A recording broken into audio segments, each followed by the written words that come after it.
Bugün sənə öz yuxumdan bəhs edəcəm və onun analizini aparacağım burada. Hansı ki, ümumiyyətlə dediyim kimi yuxular, hər yuxunu analiz etmək gərəkli deyil. Lakin bəzi yuxular olur ki, bizdə hissləri çox yüksək olur və yuxudan oyanarkən ya neqativ şəkildə ya da bilmədiyimiz bir hiss içərisində və yaxud da ki, çox yüksək pozitiv hisslər içərisində oyana bilirik. Və avtomatik olaraq bu bizi yönləndirir. Görəsən mən niyə yuxuda bu şəkildə falan şeyləri bu şəkildə gördüm və yaxud da ki, bu insanı gördüm və yaxud da ki, niyə bu hadisə mənim başıma gəldi falan yuxu içərisində təbii ki. Bunun nə isə bir mənə vermək istədiyi mesaj varmı ya yoxsa niyə gördüm? Və həmin yuxunu qısaca bəhs edim. Deməli yuxuda görürəm ki, mən oğlanam və bir partnyorum var və biz dağ ətrafı bir ərazidir, vulkan partlayır, düz yanında gölmü ya da dənizmi belə bir yer var və biz dalğıc paltarlarındayıq və suya dalırıq birlikdə. Su qaynayır, amma heç bir belə deyək, vulkandan axan lava suyun içərisinə daxil olmur.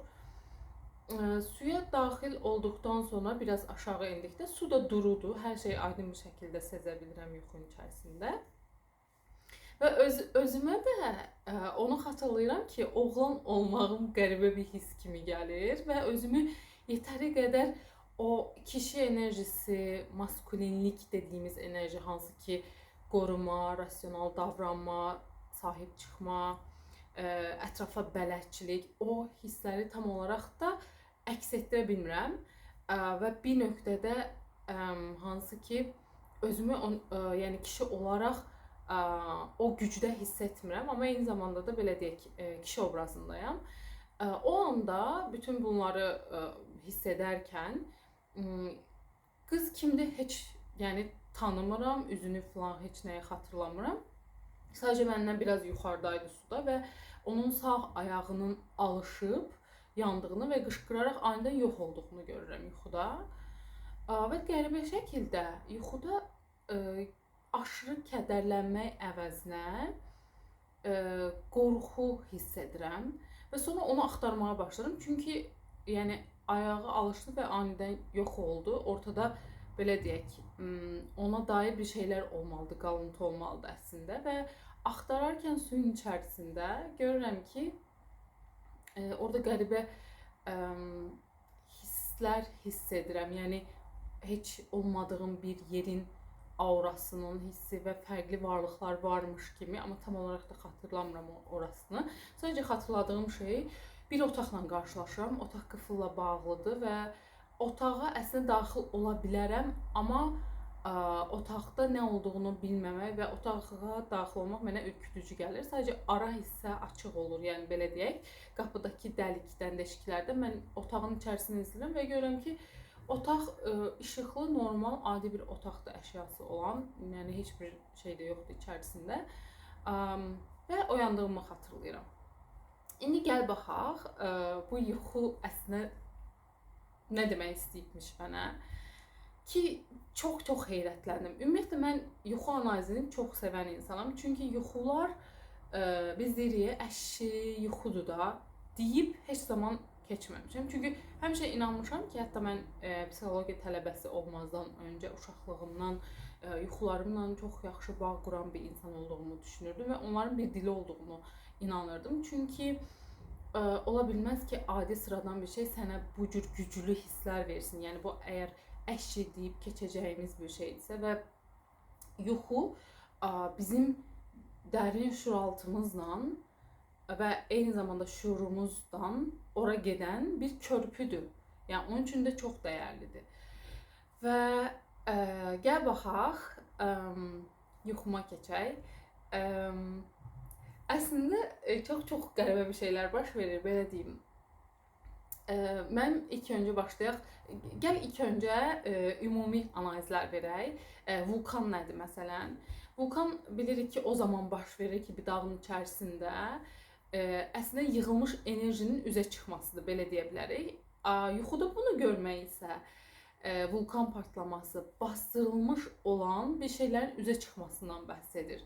Nəyisə görməzdən gəlmisən, ignor etmisən və onlar bir yerdə topalanıb və bugünkü gün üzə çıxır. Yuxu bundan xəbər verir.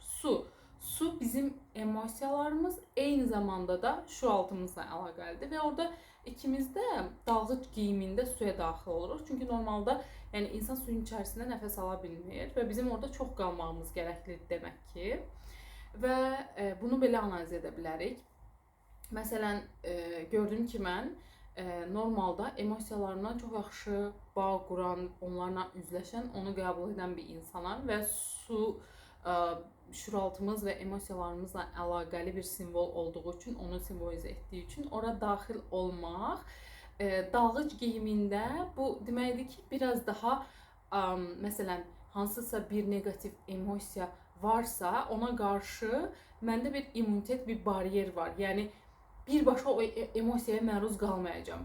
Bunu xırda-xırda həzm edərək nəyə bənzəyir? Məsələn, deyək ki, müəllimən sənə böyük bir tapşırıq verib. Deyək ki, imtahanın olacaq 3 ay sonra. Sən onu 3 günə də o imtahanı verə bilərsən, amma 3 ay ərzində öyrənərək də. Yəni dalğıc geyimində olmaq, birbaşa o nə gələcəksə o materiala məruz qalmadan bir növ alışdırma və immunitet, bariyer funksiyası yerinə yetirir.